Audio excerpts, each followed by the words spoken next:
దేవుని స్తోత్రం, దేవుని స్తోత్రం, దేవుని స్తోత్రం. నవీన్ కుమార్, మరి నువ్వు యేసుక్రీస్తు దేవుడు అని నువ్వు నమ్ముతున్నావునా? ఆయన నీకోసం ప్రాణం పెట్టాడు అని, మరణించి లేచాడని నువ్వు నమ్ముకుంటున్నావా? మరి దేవుని నమ్మిన తర్వాత నీ జీవితంలో అనేకమైన సమస్యలు, శోధనలు, ఇరుకులు, ఇబ్బందులు ఇవన్నీ రావచ్చు.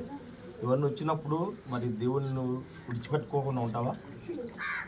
మరి అదే రీతిగాను మరి నువ్వు ఇచ్చిన సాక్ష్యాన్ని బట్టి, నాకు ఇచ్చిన అధికారాన్ని బట్టి తండ్రి యొక్క కుమారుని యొక్క పరిశుద్ధాత్మ బాప్తిస్మిస్తున్నాం తండ్రి.